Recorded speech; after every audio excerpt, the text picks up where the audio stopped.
सावन मास में पड़ने वाली अमावस्या जो कि हरियाली अमावस्या कहलाती है, इस बार 4 अगस्त को पड़ेगी। 4 अगस्त को पड़ने वाली जो अमावस्या है वो बहुत ही शुभ दिन है।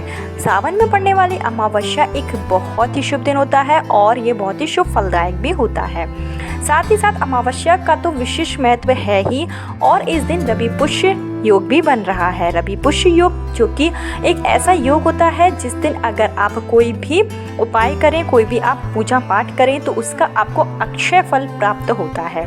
तो ऐसे में अगर आपको संतान प्राप्ति की कामना है, आपके संतान प्राप्ति में कई बाधाएं आ रही हैं, आपके वंश की वृद्धि नहीं हो पा रही है और आपकी शादी को काफ़ी समय हो गया है, आप शारीरिक दृष्टि से पूरी तरीके से स्वस्थ हैं, आपको ऐसी कोई परेशानी भी नहीं है जिससे कि आप गर्भधारण ना कर सकें, या फिर आपको कई बार गर्भधारण होता है लेकिन 3 से 4 महीने के बाद ही गर्भपात हो जाता है, जिससे कि आपकी जो संतान है वो जन्म नहीं ले पा रही है, आप पर कई तरीके के दोष लगे हुए हैं जिसके कारण आपको जो है वंश की वृद्धि रुक गई है, या फिर अगर आप चाहते हैं कि आपके एक पुत्र की प्राप्ति हो जाए, आपके घर में लगातार कन्या ही कन्या जन्म ले रही हैं और आप चाहते हैं कि आपको भी एक पुत्र की प्राप्ति हो जाए। देखिए, पुत्र और पुत्री में कोई भी भेद नहीं है। आज के ज़माने में तो लड़की और लड़के समान अधिकार रखते हैं, लेकिन फिर भी हमारे शास्त्रों में निहित है कि पिता को मोक्ष की प्राप्ति पुत्र से ही होती है, और साथ ही साथ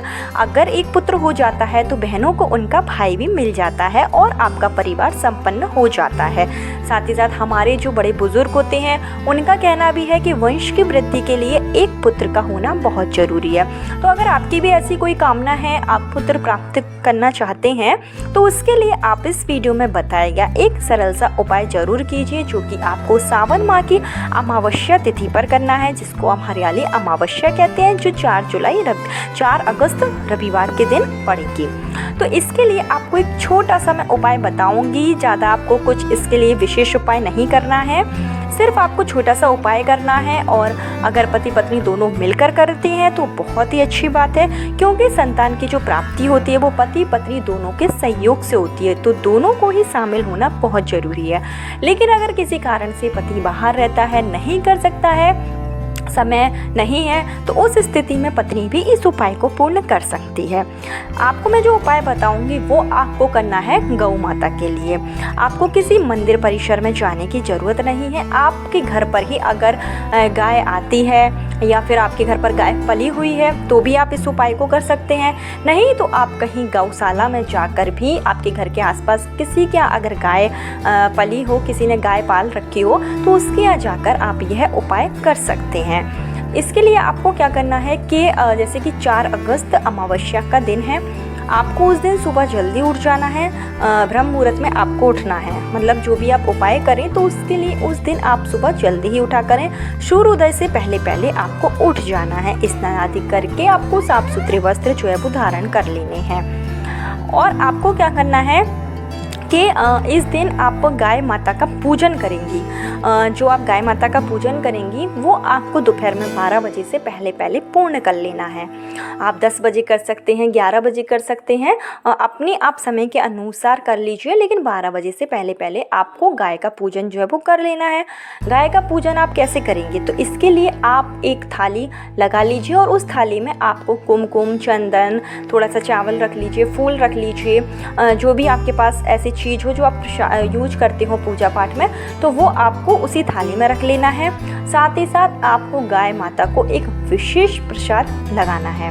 देखिए, ये जो उपाय है इसमें पूरा जो इसकी पूरी भूमिका रहेगी इस उपाय की, वो रहेगी प्रसाद की। जो आप गाय माता को प्रसाद लगाएंगे उसी से ही आपके संतान प्राप्ति के योग बनने शुरू होंगे।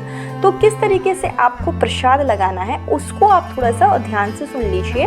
प्रसाद बनाने में थोड़ी आप त्रुटि मत करिएगा।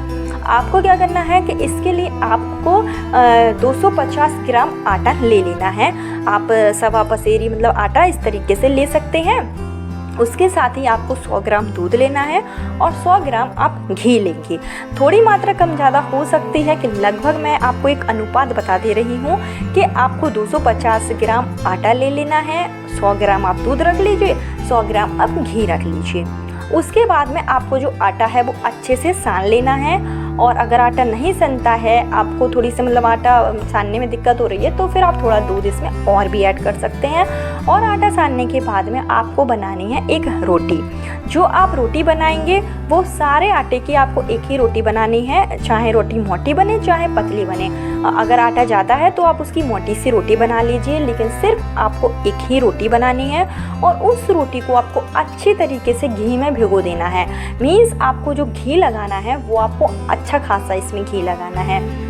और आपको प्रसाद भी जो आपने बनाया है रोटी, उसको भी आप थाली में रख लीजिए और आप गाय माता का पूजन करने के लिए चले जाइए। जहाँ पर भी आपको गाय मिलती हो वहाँ पर आप जाइए। सबसे पहले आप गाय माता को जो चरणों में थोड़ा सा गंगा जल का छिड़काव कीजिए। थोड़ा दूर से ही आप गाय माता के चरणों में गंगा जल का छिड़काव कर देंगे, उतना ही काफ़ी होगा। और आपको गाय माता को रोली का तिलक लगाना है। उसके बाद में आप फूल जो लेकर आए थे, आप फूल चढ़ा दीजिए। अगर आप माला लेकर आए थे, पहना पाए माला, तो आप माला भी गाय माता को पहना सकते हैं। पूरी श्रद्धा भाव से आपको गाय माता की पूजा करनी है। आपके मन में थोड़ा सा भी वो नहीं होना चाहिए कि मैं कैसे करूं, इसका फल मिलेगा या नहीं मिलेगा। ये सब विचार आप अपने मन से हटा दीजिए। पूरी श्रद्धा भाव से आपको गाय माता की सेवा करनी है। जितने मन से आप कर पाएँ उतने मन से आप गाय माता की सेवा कीजिए, पूजा कीजिए। उसके बाद में जो आप प्रसाद लेकर आए थे, वो गाय माता को रोटी जो आप लेकर आए थे, वो रोटी आपको अपने हाथों से गाय माता को खिला देनी है। जब आप रोटी खिलाएंगे तो आपको गाय माता से प्रार्थना करनी है अपने बच्चे के लिए, अपने वंश की वृद्धि के लिए और संतान प्राप्ति के लिए। अगर आपकी पुत्र प्राप्ति की कामना है तो वो आप कामना कीजिए, संतान प्राप्ति की कामना है तो वो आप कामना कीजिए। गाय माता को अगर आप इस तरीके से प्रसाद खिलाती हैं तो उससे क्या होता है कि आपके जो ग्रह दोष होते हैं वो जल्दी से जल्दी शांत हो जाते हैं और आपके घर में वंश की वृद्धि होने लगती है। देखिए, सावन का महीना है और सावन के महीना जो होता है वो शिव भगवान का महीना है। और जो नंदी भगवान होते हैं, जो गाय माता होती है, वो शिव भगवान की सबसे ज़्यादा मतलब प्रिय भक्त मानी जाती है। और गाय माता हम सभी जानते हैं कि गाय माता में 133 कोटि देवी देवता का वास होता है। तो अगर हम सिर्फ गाय माता की पूजा करते हैं तो उससे हम 33 कोटि देवी देवता की जो पूजा है वो एक साथ कर लेते हैं। तो ये छोटा सा उपाय है, इसको आप ज़रूर कीजिए।